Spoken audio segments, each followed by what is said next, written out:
everybody, and welcome back to yet another episode of Against All Odds. And as I say at the beginning of every podcast episode, this is a purely selfish podcast because I get to speak to people who inspire me.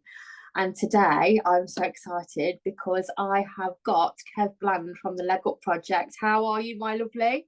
I'm all right. Yeah, I'm all right. I'm good. Yeah, you're good. Good. Now, we met up not so long ago to talk about the amazing things that you do for local people in your area. It's absolutely incredible. But I always say to people, my very first question is always, why do you do it? Because you normally have a big why if you're impacting people in the way you do. That's true. So, like you said, this podcast purely selfish for you. I did it because I didn't have any friends. So. But there's an element of truth in that, in a way. I went through a really bad patch, leaving the Marines injured, and it took a long time to put myself, to get to a place where I was able to help other people. And on the journey of putting my head back together, I learned a lot of cool stuff, and I wanted to share it. And also a lot of people gravitating towards me, like mates and stuff, to help.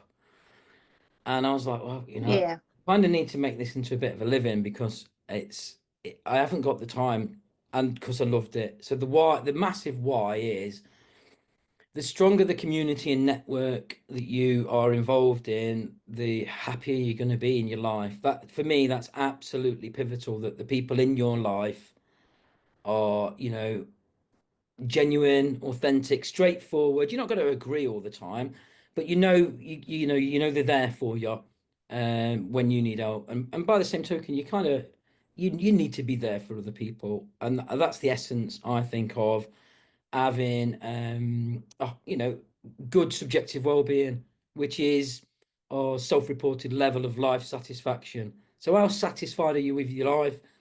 I think when you've got great people around you, then it's a much easier job to, at the end of the day, just think my life's pretty cool, actually. It's not material, Yeah. people. So Yeah. the big why is I wanted to share what I'd learned that had helped me.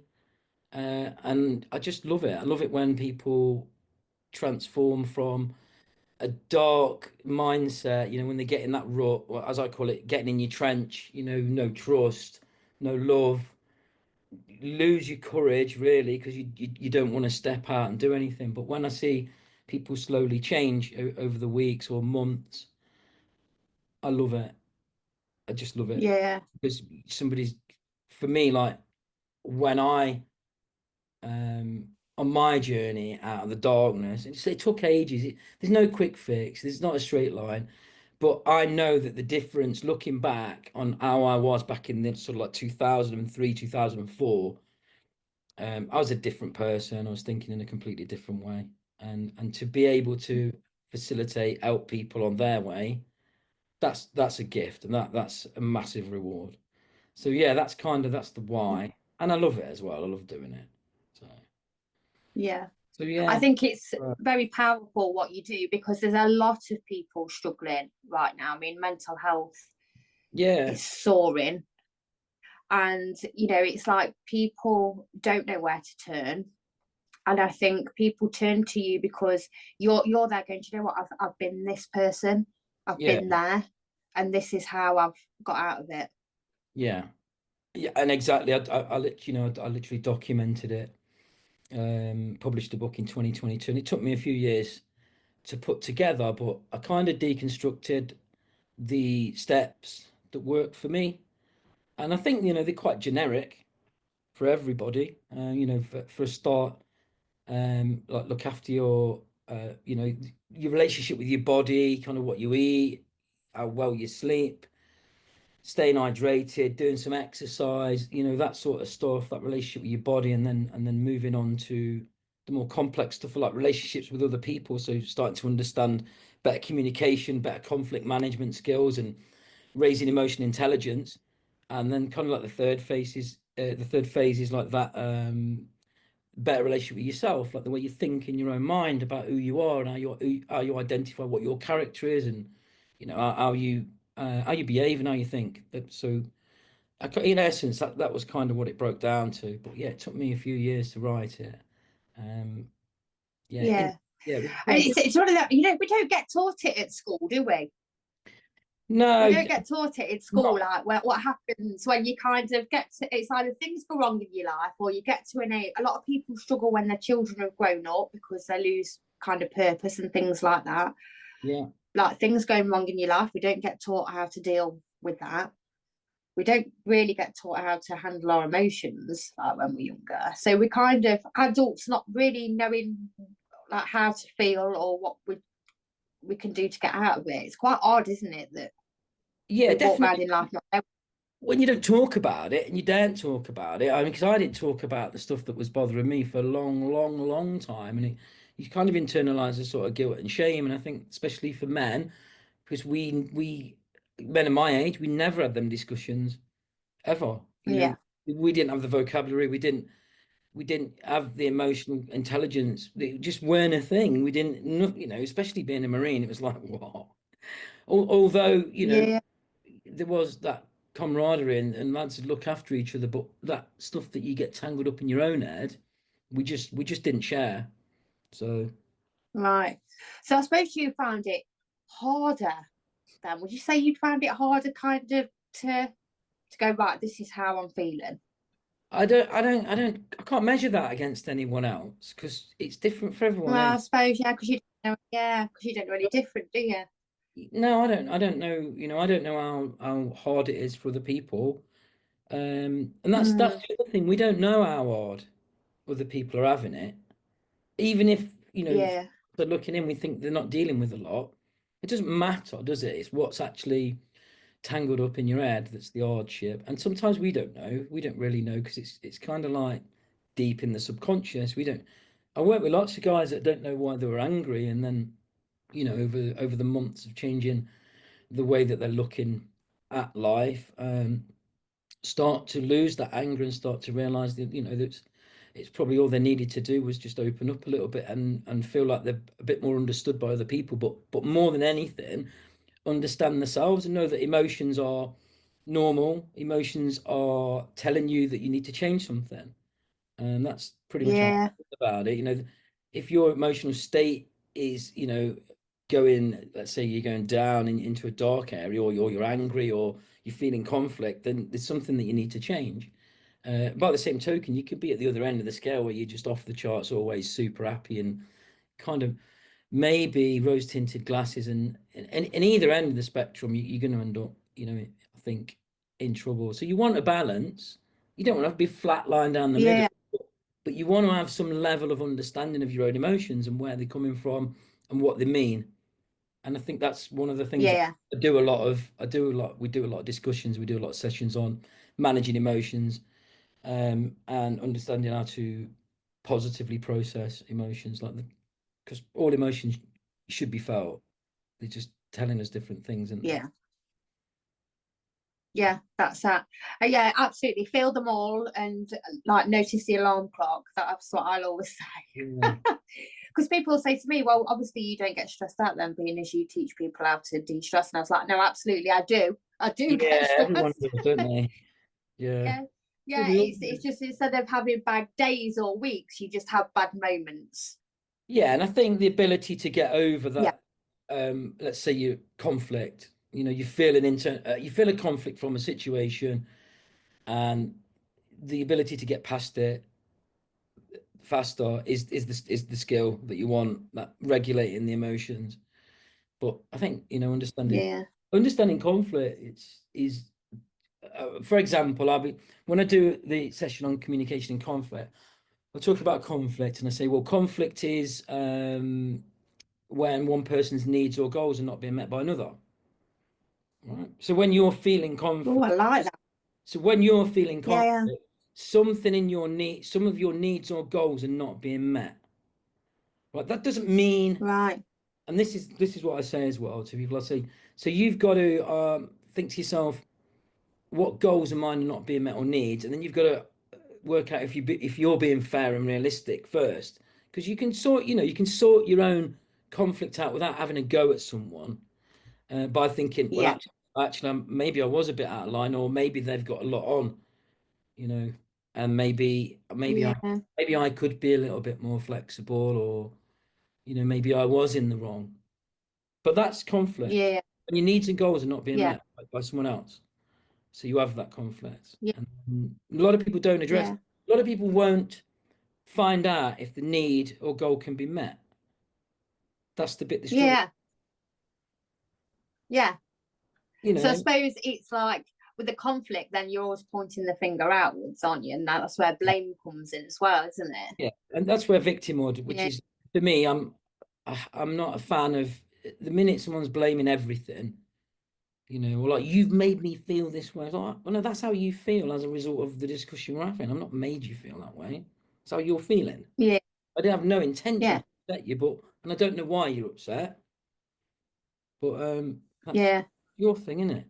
You can be upset. I don't really mean to, and I'm still not sure why you're upset with me, but and it's interesting, Amy, because all of it boils down to courage, It's like, well, and then I'll talk about unquestioned assumptions. So, well, why haven't, if I'm talking to a client, they're like, well, I've got this, we talk about conflict. Yeah, it is conflict. Well, what is the conflict? I don't know. Well, and then they'll describe a situation. I'm like, well, maybe you don't feel valued.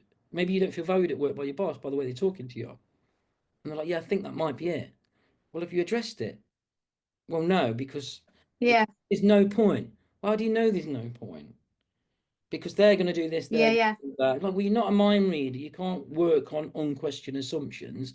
You've got to go and ask it, but you've got to be okay to ask it and ready for, that need not to be met again, or you got to have a discussion. Yeah, that's it. I mean, we always jump to assumptions quite quickly. Like, normally they're the wrong ones as well. Yeah. Now, tell me about the Leg Up project, because this is fantastic. So what year was this set up? Early 2019. So I think the first that was April 2019. So we're just about going into our 6th year. Wow. So what made you come up with this idea? Where did it come from? As I said before, so all the learning and stuff that I'd done, and the reading self-help books, etc., and getting my physical fitness back up, my mental fitness back up, and ended up in teaching. So I was learning a lot about teaching young people that are year 10, year 11 that were removed from mainstream, and then I worked with young offenders, and I worked in prison systems as well, and I worked at Derby Uni as well. I lectured at Derby Uni for a bit, but like all of that stuff, and then during kind of post Afghan, the Afghan war, there's guys coming back, and I was hearing about a lot of lads, a lot of Marines that were taking their own life, and I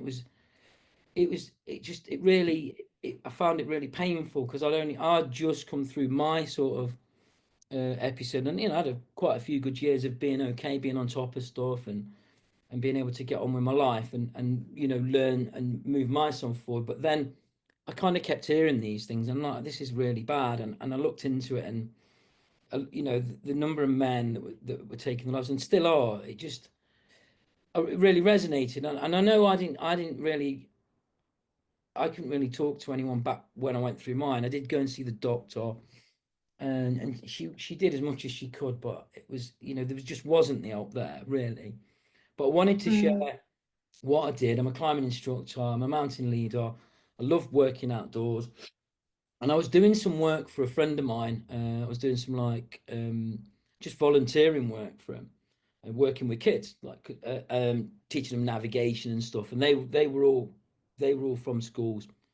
And then I found out you could set up a not-for-profit company, and I thought, yeah, why wouldn't I do that? And started it, started subsidizing sort of workshops. I wrote a 10-week package. I think it was 8 weeks at the start, and then I was doing walking, and then these sessions, on all sorts of areas, like managing emotions, emotional intelligence, just a big old list of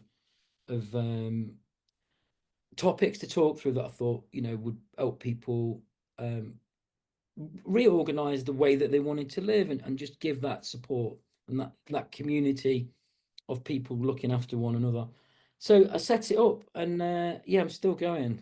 So we opened it up. It's grown massively. support for local people, which I love, by the way. What's that? Because I love the fact that you do it locally. Yes. Because imagine like a whole community that have got their mindset together and like physical health, and do you know what I mean? That's what I love about it. I think it's for all me, local. It's got to be face to face. I mean, as we move forward, we are going to be putting on some sort of. I mean, I did do during COVID. I did loads of stuff on Zoom. You know, did 28-day courses and all sorts through that. But there's nothing like getting people together who live in a community that would never meet each other usually, and they become friends. And it's just like that's important, because if you're struggling, any struggle with mental health is always a bit of a struggle with your identity, wondering who you are, not feeling like you've got control, losing courage. You know, that all these things I've felt, you know, all these things I've been through and felt, and I realized that it is between work and family, where else do you go? Because when you join a group of people that are all sort of aligned with the same thing, they all want to improve the way they feel about their lives. You know, and obviously I lay down quite a there's clarity to how I'm working. We need to be supportive of one another and support, and you know, make sure we look after ourselves, honest with everyone and ourselves, have integrity, take positive action. And for me, you know, if people are not doing these 4 criteria, then it's like, you know, not only you're not helping yourself, but you're hindering the group. So I'll talk to people and try and resolve why they're not taking positive action and work through stuff.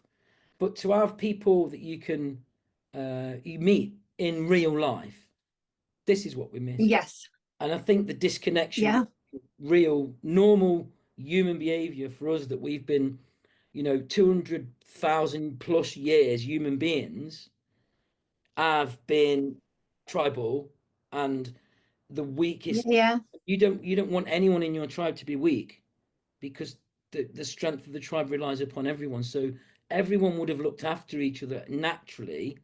I think we've lost that. I think people don't see the value in looking after one another. And I get why. No, we've definitely lost the community part. Yeah. I get why, because we lose trust. But that's why it's got to be community. It's got to be community, because people then can have, you know, friendships where they can like meet locally. You know, it's not going to cost. You're not going to shoot off in your car 100 miles to meet someone. I mean, the beauty of the internet is you can get to meet anyone, you know, wild and wonderful people all over the world, and you can, and that's fantastic. But let's not forget who's on the doorstep, because I think when the shit goes down, you want as many players in the room around you to feel safe, you know. And when you need support and people are there for you, it makes you feel safe, and it raises you, you know, you love and belonging, and you feel like you can achieve things because you've got a support system. I think that's what I love that. That's the power of community coaching. Yeah, I think you can tell that we've lost the community part of like humanization, if you want to call it that, because people they want to mingle with people, but they stop themselves. You know, it's the fear, because it's like it feels unnatural now, but it's actually really natural. It's so what you can tell we've lost that. Doing. It's what we're supposed to be doing. You know, we've done it for that long as human beings, that in our wiring, that's what makes us happy, helping one another. Yeah. Because that you know, deep in you know, deep in your psyche is your safety comes from the number of people that will look out for you if you're struggling.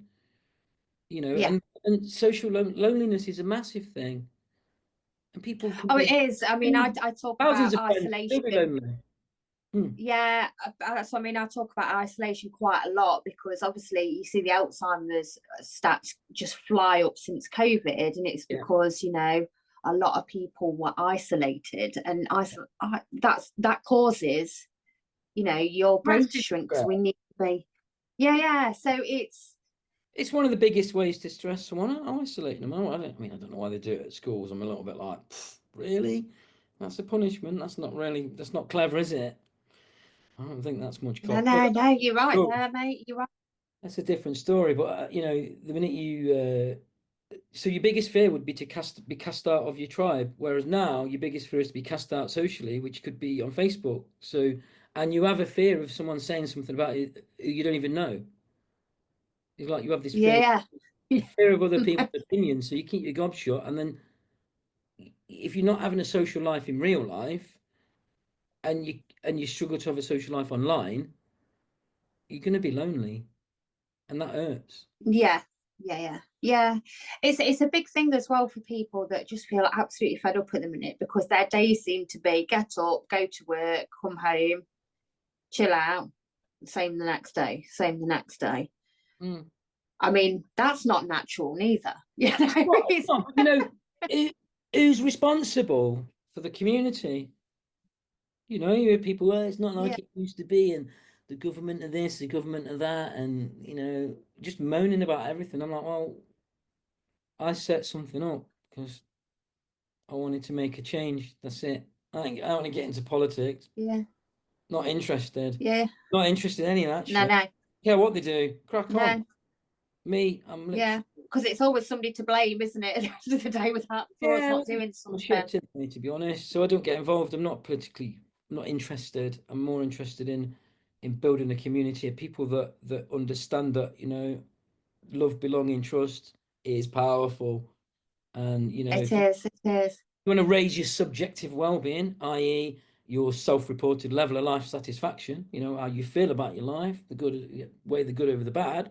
If you want to raise that, then become part of a community and have some level of service for others, because Yeah. when you're helping other people, you're really filling your cup. You know what I mean? If you Yeah. do it with good intention, you're actually Yes. filling Yeah. your cup. Yeah.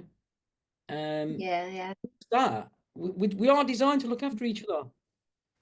Just Yeah. so many people And, think. and, and yeah, that's what you're creating. Yeah. That's what you're creating. So is it? Yeah. So you've got you run a 10-week course at the moment, Yeah. don't you? Yeah. And is it free?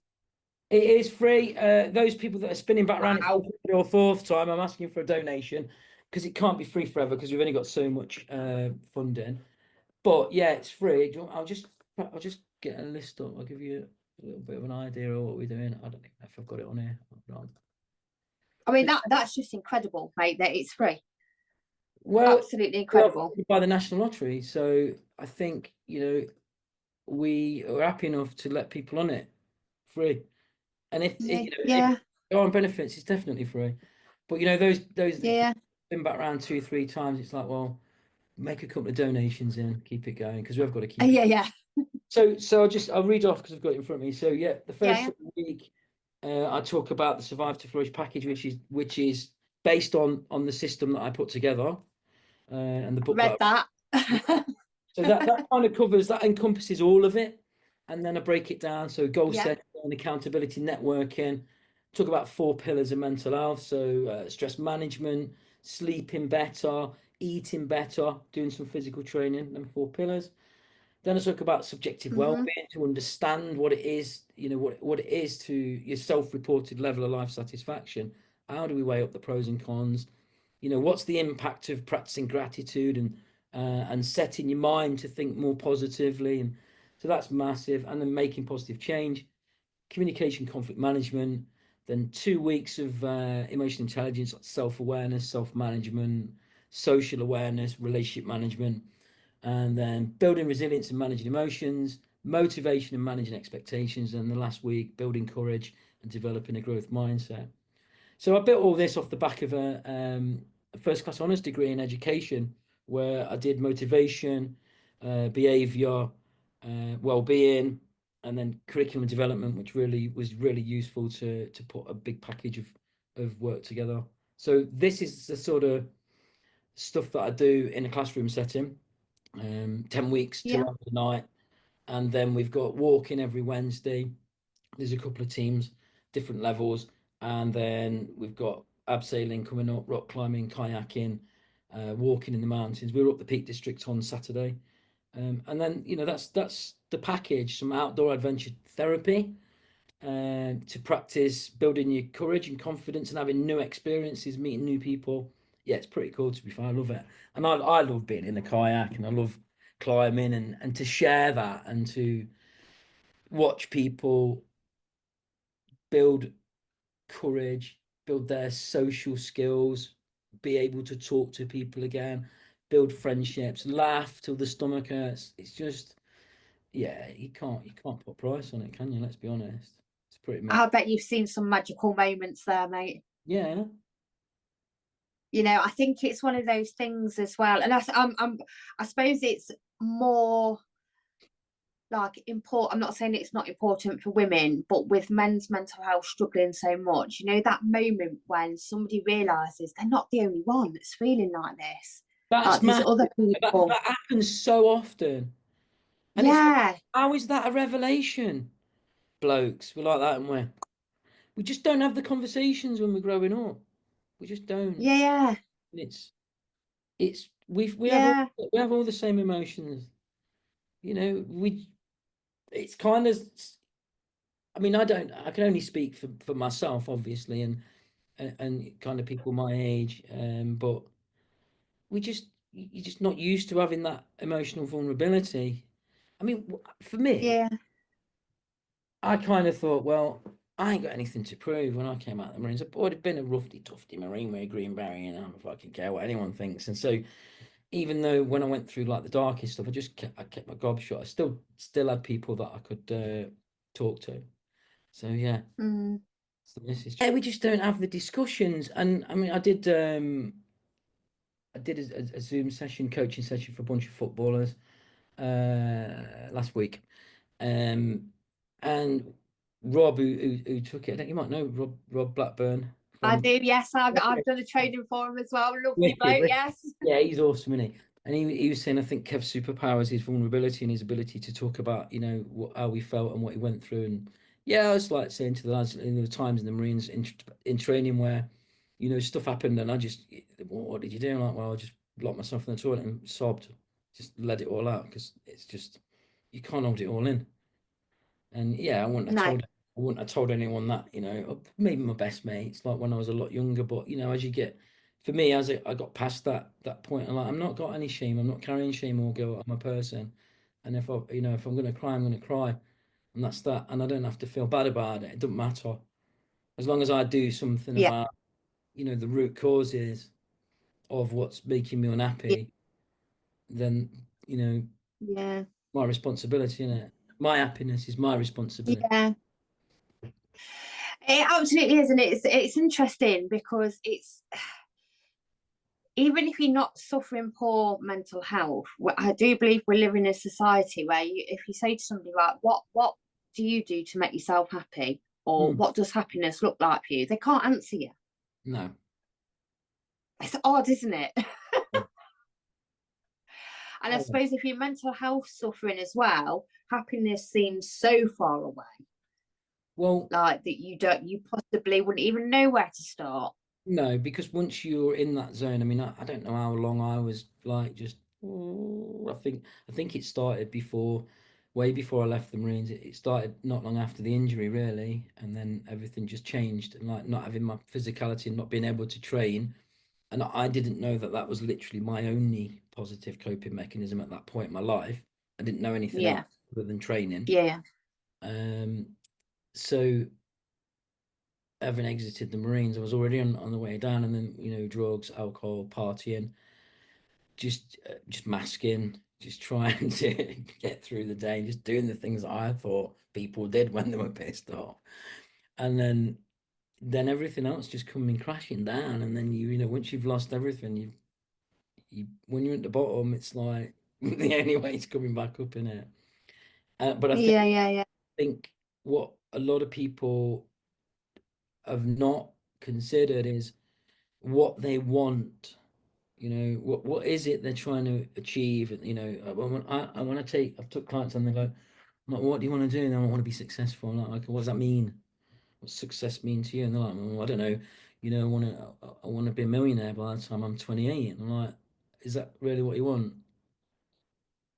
And it's like, you know, you need to act, you need to know. I was about to say, it's like, yeah, Is it's it, like we're is it, programmed to say that shit. is that really, why do you want that then? Well, do you want to look good? And I'm like, I ain't got an issue with what people want to find as their success, but my job's to question it. So I'm like, well, what's success to you?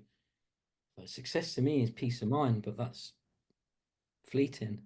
But that's success to me. Yeah, You know, so yeah, if a problem comes in, right, for a start, I'll label it up as a challenge, right? So the first thing I'm going to do is like, this is not a problem, this is a challenge, and like just later, I like like that. yeah, this is not happening to me, this is happening for me. I need to learn something from this. Yeah, I could have done without it, but I'm going to learn. I am going to learn from this.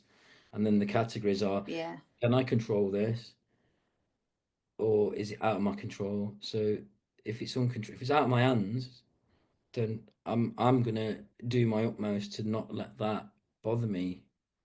But if it's yeah, my capacity to make a change, then I've got to be responsible for changing direction on it. So if it's, you know, if it's not um, fulfilling my needs and goals, you know, if there's conflict with what's that, mm, then I've got to put a move in. So well, I left teaching because it was just ridiculous. You know, right, it just started to get stupid. Really, the amount of pressure they were putting on people to do things.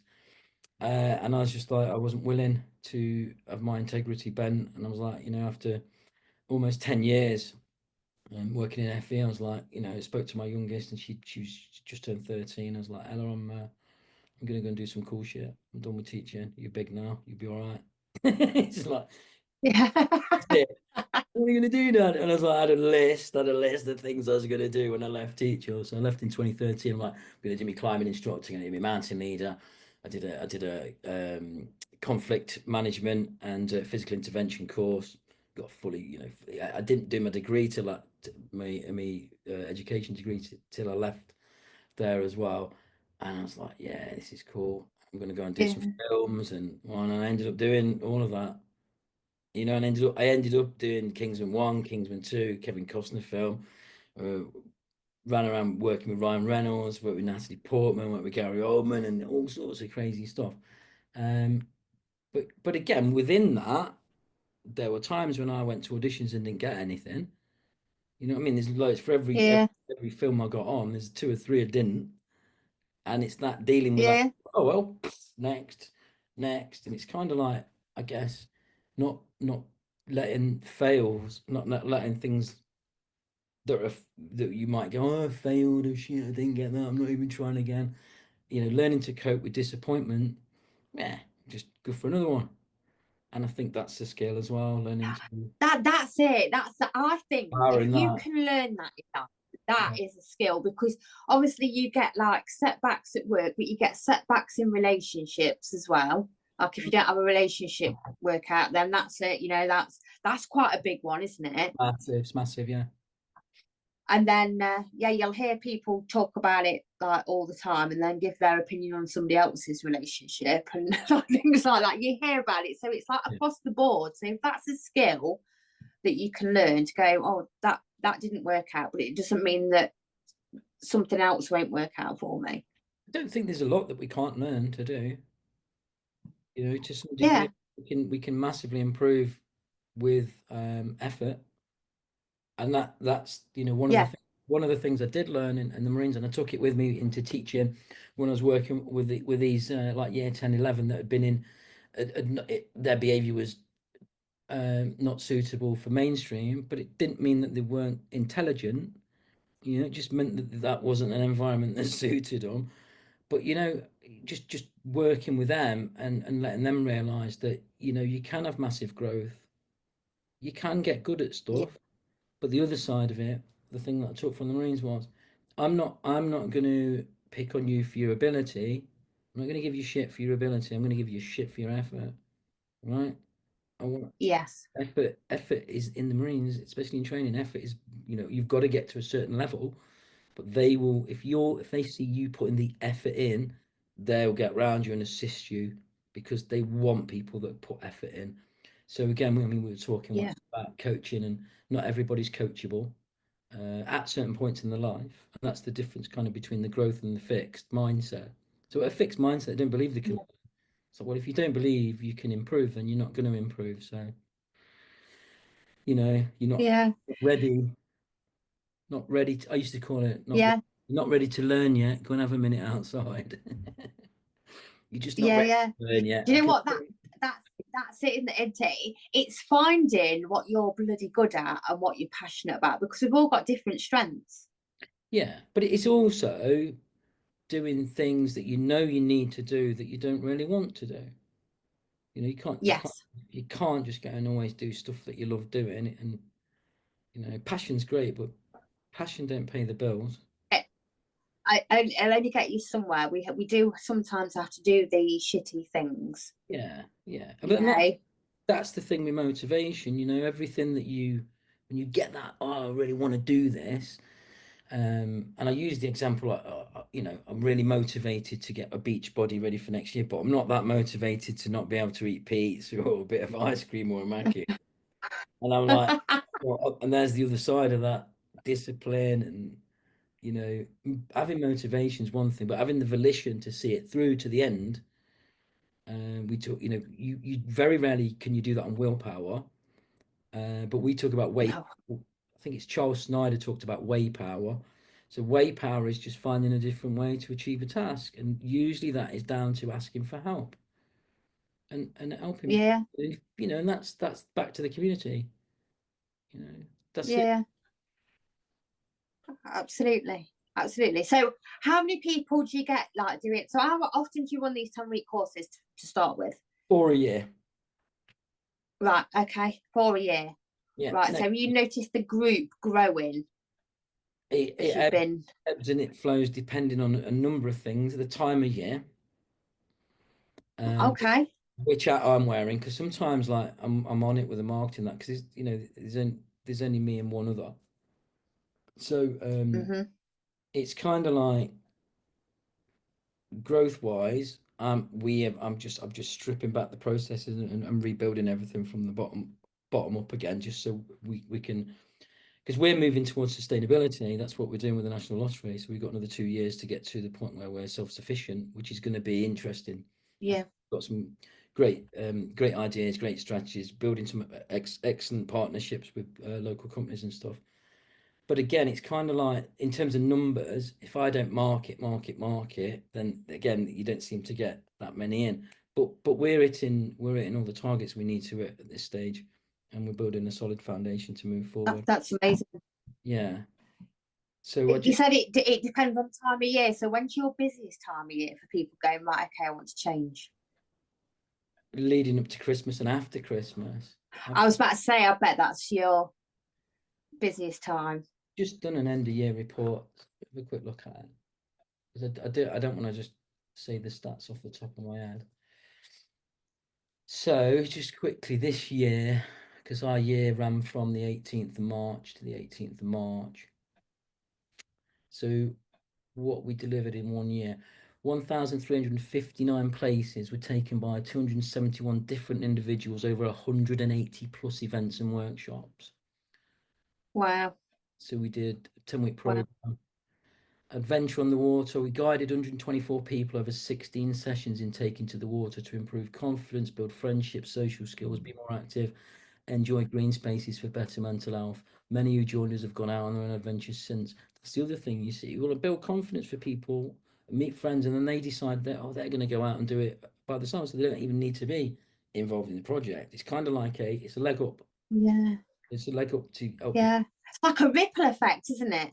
That's what I want. That's what's been happening, and it's really weird, because it's kind of like, I do get messages from people. It's like I've got some older ladies that just love. They're like, oh, I love seeing all you men out enjoying yourselves, having a laugh on the videos, because it warms my heart. I love it, and it's like one of my mates. Yeah. Just I didn't realise the impact, the rollout impact, and even like partners of people have messaged in, and families, and even the kids have gone like, yeah, we've got dad back, thank you. It's like, yeah, I didn't do it. Do you know what it's like? I just facilitate, like Your dad's done the Yeah, work, you know. yeah, that's it. But you're showing them how to, and that's the big thing. Sometimes I like, I think I'm just shining a light on what worked for me, and because I made it quite generic, you know, sort your relationship out with your body, sort your relationship out with other people, sort your relationship out with yourself. Do it in that order. Yeah, You know, once because when you yeah, it are, you're sleeping better, you're eating better, you know you're drinking plenty of fluid, and it makes a massive difference. It makes a huge yeah. But just a basic I mean, change. I know you talk about evolution and things like that, but men were designed to group together. Mm, You know, when they went off hunting and things like that. So men are designed to be in groups. And I think that is possibly the leading cause of mental health in men, that they haven't got that kind of community, those yeah, kind of groups anymore. If you think about it, it's like you don't, it used to be like going for a pint on a yeah, Sunday afternoon. People don't, the men don't even do that anymore, no, you know. Not that I'm a big advocate of drinking because brain health and all that, but I'm just saying, right? yeah, Even that's not happening anymore. So, of course, like it's going to have a knock on effect to yeah. men's mental health.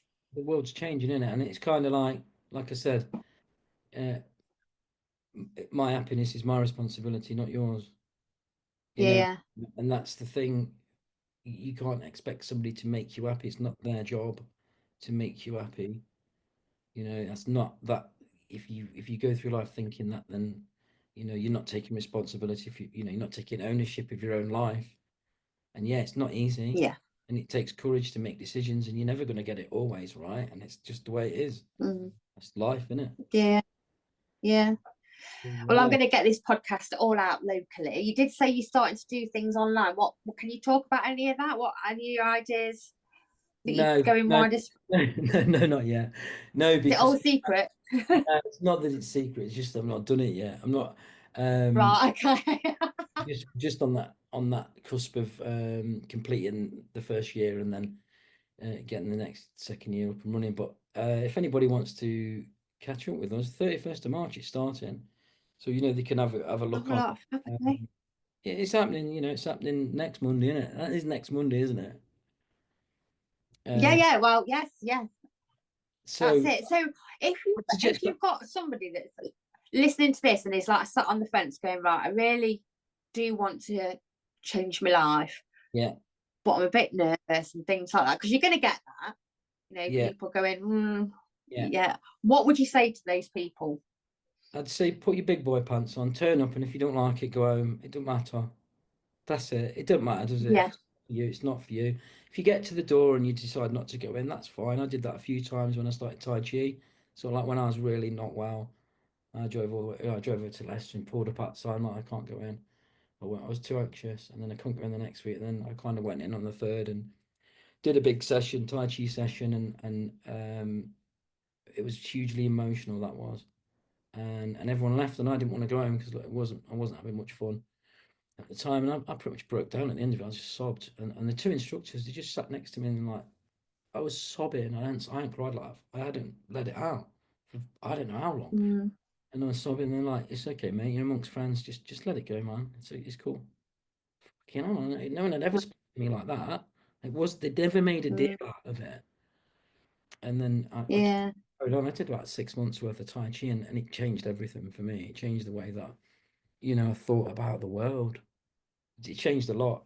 You know, Wow. that just letting things be and not trying too hard, and you know concentrating on breathing, Yeah. being present in the moment, and all that stuff that you know is spread all over the internet now. But you know, if you don't try it, what's the alternative? Just wallowing in your own shit, moaning, Yeah. Yeah. you can be a victim all your life, and at the end of it, what did you do? You just wasted it, didn't you? Because you were a victim all the way through it. Like we are all victims, but from that, if you sit in victimhood, you're just pissing everyone off, and you're just having a crap time. And Yeah. you could just be out helping people that are less fortunate than you, and that's the deal, isn't it? So yeah, if you're on the fence, turn up. If you don't like it, go home. Not going to upset me. I like that. It's a bit like a two-way door, isn't it? You can walk in. Yeah, or you can walk out. Fine, you're not going to be upset. It doesn't matter. Yeah, it's interesting. Yeah. That's it. So, your age ranges as well. Are all do you get different age ranges? Yeah. We got guys in like in the 20s, and then guys in Okay. turn up in the 60s and 70s. So people turn up. Oh wow! Do you know what? I love that. And this absolutely love that. And it's really important as well. So that intergenerational socializing we've massively lost it, and the power of that. Yeah. Young people can learn a lot from old people, and old people can learn a lot from young people, and that's very natural in a tribe. As we are tribal, we're supposed to share stories and this knowledge, and Yeah. fancy my mum, and she's 85, and I love how she's showing me new stuff that she's learning on Facebook and that, and mega. Do you know how to do that? I remember I didn't know how to do that. And, it's just I love that. She's fully Facebooked up. She loves it. So I love that. But again, absolutely love that. I think it's really good, especially for younger lads. I do, because I think I don't know why.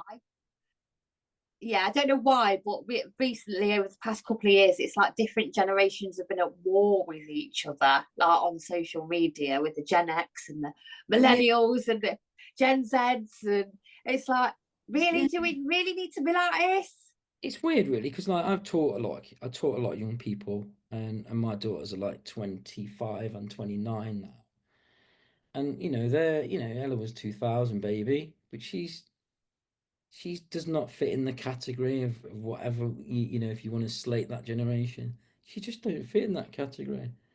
Not all kids are like, and they're only phases anyway. So I think we're pretty tough on one another, aren't we? We're pretty horrible to each other at the minute, and I think it's awful. Probably just poor leadership. I think so. And that's way out of my control. So exactly that. I'm walking bottom up. Like, if I can create a thoughtful, caring community that doesn't, we're not flim flams. We're not going to take shit, but we're not going to give shit. We're going to be supportive. We're going to be straightforward and honest. And some people don't like people pointing out reality to them, but you can't argue with reality. If something's happening, and this is the old let's deal with data, not drama. Let's deal with facts, not feelings. Because get all your feelings and all your drama up there, and you're missing the point of, if you've got challenges or problems to solve, you've got to hit them with reality, ain't you? And then you've got to make courageous decisions, and you've got to speak to people, and you've got to communicate. And it's complicated, isn't it? Let's be honest. But I just think we are so far removed to how we should be, how we're like wired to be, and then we wonder why we get all these problems. If you're not happy, you got to change something. And if you don't make nothing changes until you change, right? Yeah, a mate of mine used to say to me, if you always do what you always did, you'll always get what you always got. Well, that's fair enough, isn't it? So that's true. That, say it again, it's a bit of a tongue twister. If you always do what you always did, you'll always get what you always got. Yes. He was right. Do something different. Yeah, it's like that. What is Einstein, isn't it? Doing the same experiment again and again and again, and expecting different results. Yeah. But we seem to do that day in, day out, day in, day out. Break the cycle. That's absolutely amazing. So you've got 10-week workshop, you've got all your walks and your kayaking, things like that. So it's your Leg Up project is on Facebook. Are you on Instagram? Yeah, but the Facebook one's the easiest, to be fair. Instagram's a bit like... Yeah, I agree. Can't be asked too much for it, to be fair. It's all right, but... I forget that it's there. That it's there. So... Facebook's the local platform. I always see it as like it's quite a community-based thing, Facebook, rather than, Insta and all that. Yeah. Facebook's the easy one. And all the so Facebook's got your website. All your walks are on Eventbrite as well, aren't they? Your activity. Yeah, we are going to be switching over to a different system, but by and large, there will be an opportunity to let us know that if you're interested, and then we put you on the email list, and we'll get there. So we've got a abseil coming up on the 12th of April, and we've got a kayak day coming up on the 13th. So basically, you can go out and have a great weekend. I think it's going to be about 15 quid. We said we're going to do it 50% off for the abseil up the Peak District, and then a tenner for a 2-3 hour paddling kayaking session down the canal to just getting quite a basic, just a taster session. But it's a nice place. It's an easy place to learn how to do a bit of paddling. It's safe. You can walk them down the towpath as well. So yeah, there's a weekend, for 25 quid. You can just go and have a great weekend. Like go and do at least 4 sails and then go kayaking the next day. Winner, winner. I mean, why wouldn't you? Yeah. Why wouldn't you? People enjoy it. Spot on. Yeah. Yeah. So, absolutely love it. Well, thank you for being an amazing guest. I've got one question for you to end on that I ask everybody. Go on then. And they all hate me for it. Okay. Kev, tell me 3 good things about yourself. I'm straightforward. Yeah. Like no bullshit. 3 good things. It shouldn't be this hard, should it? No, it shouldn't. I live my life with good intention. Yeah, you definitely do. That's for me, that is. And I really enjoy helping people who are ready to help themselves. There you go. I love that. So just quickly, that book that you mentioned earlier, where can people grab that from? I've got it up on Amazon for $14.99, but you can get it off me if you come up to a session. And like, if you do come up to a session, catch me on a good night, I'll probably do it for a £5. But usually a tenner. But yeah, it's $14.99 off Amazon because they take an extortionate amount off me for having it on there. And it's just like, yeah, they do. I have read that book. When you gave it me, you said it was a toilet book because it was designed to read on the toilet. Move it in the toilet, yeah. Well worth a read. Absolutely. I just think you are absolutely phenomenal with the work that you do, your passion and drive that you have to do this as well. Yeah. And I honestly believe that if you are in the game of changing your mindset, then Kev is the person to help you. So thank you for joining me, my lovely. It's been an absolute pleasure. Really appreciate it. Inviting me. Take care. Take care. See ya.